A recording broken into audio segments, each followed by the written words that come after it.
Kawhi Leonard has played 9 games for the Spurs this season, and it appears as though his teammates really want his 10th to come as soon as possible. The All-Star, All-NBA, All-World forward is taking longer than expected to return from a quad injury, but the team's recent players-only meeting focused on begging him to get back on the court. Here's Woj. Saturday night after the Spurs beat Minnesota, they cleared the locker room out of non-players. Tony Parker took the lead in the room, really, he and Manu Ginobili, the senior members of that team, and asked Kawhi Leonard point blank, are you going to play this season? Can we count on you? We want you back. We need you here. Where does this stand? And Kawhi Leonard essentially told them, I've got good reason why I haven't played. When I am healthy, when I feel healthy and ready, I will play. And there was emotion in that room. There was some tenseness. There has been some starts and stops in the last couple of weeks where players and the organization thought Kawhi was ready to come back based on his rehab plan, and he backed off and didn't feel ready to do so. It's worth noting that Tony Parker ruptured his quadriceps in an injury considered more severe than Leonard's tendonitis in the playoffs in May before making his return to the Spurs in November. More First Take coming your way right now. So no Kawhi Leonard is apparently a problem for his teammates. Max, do you think money is the motivation for Kawhi continuing to sit out? Of course. I mean, look, let's just take the two possibilities here. Start one. He really is experiencing pain. You know, everyone, just because Tony Parker had a similar injury and came back on a different timetable, doesn't mean Kawhi Leonard's going to respond the exact same way. But people's bodies aren't exactly the same. They don't respond to injury the same or even pain the same way. And so if Kawhi Leonard has $200 million potential dollars on the table, should he rush back because of what? Peer pressure? Because that's what it is. A bunch of people in the room telling you, come on, you need to do this, you need to do this. And he's saying, I'm responding to what my body's telling me. No, I don't need to do that. But why in the long run? If he could help them this year, wouldn't he? Because he has his own life and future and career to think about. So absolutely, he'd be a fool for money not to inform that decision. And then, of course, and by the way, the idea that he's not tough enough or disciplined enough or not enough, a good enough teammate, do you understand? The reason I think he's the second best player in the NBA, the best, human player, because LeBron's like superhuman, in the NBA, is because of the fact, the level at which he plays two ways. He plays on the offensive side, but he takes the toughest defensive assignment every single night and plays that guy as well as defense can be played. That takes not just, he's built like a defender. Lots of guys are built like a defender.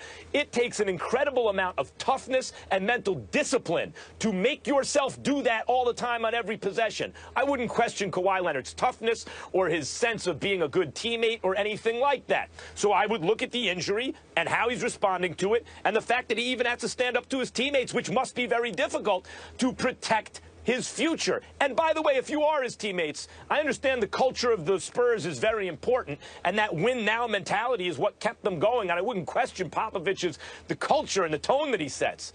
However, what are they really asking him to do, like risk, and for what gain? Risk your future and $200 million and the rest of your career in order for us to be a tough out in the first round, where they're going to get bounced, but they'll be a tough out. They'll go 6 games, maybe, something like that with Kawhi. It doesn't make sense. So is it about the money for Kawhi? I think you're damn right it is, and I think it's smart of him. I think you're looking at it all wrong. Even though your conclusion is not off, you're still looking at it all wrong. The fact of the matter is, if you're the San Antonio Spurs and Kawhi Leonard is on the court, you don't think you're going to be one and done, that you're going to be out in the first round. You believe that you're going to challenge for a championship. You have to remember that Kawhi Leonard was having an MVP caliber season last year. He goes down once he gets low bridged by Jaja Pachulia in the postseason, and Popovich went ballistic because he's talking about, we're up 23 at the time. And you know what? This is supposed to be the best team in the NBA. We think we've got a shot. Well, fast forward to this year. LaMarcus Aldridge has come into the light. He's having an all-star caliber type season. He's averaging 22.7 a game. He's shooting better than 50% from the field. He's been incredibly formidable. So if you look at LaMarcus Aldridge doing what he did, and you're the rest of the San Antonio Spurs, your thinking is, if we have Kawhi Leonard and he can go for us, we can do some damage in these playoffs. So all this noise that they're making about the Houston Rockets, we think we'd have something for them, just like we had something for them last year, which brings us to the situation involving Kawhi.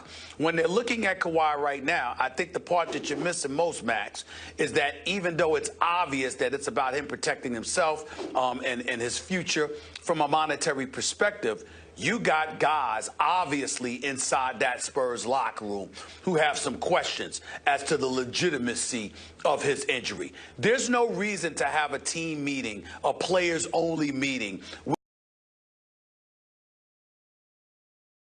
with Kawhi Leonard unless there are individuals inside that locker room who are questioning the legitimacy of his injury at this particular juncture.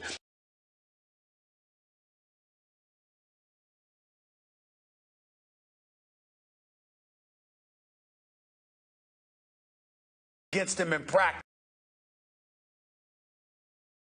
and watching him perform. If you surmise that he's ready to go,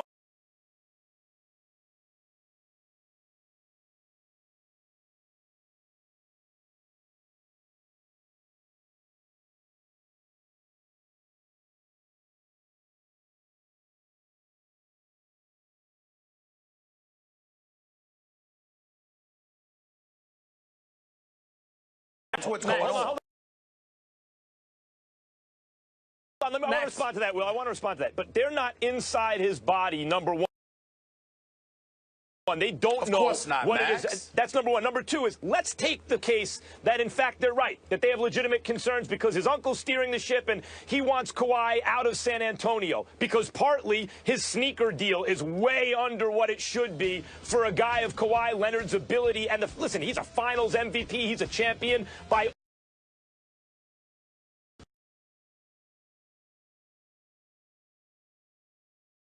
and not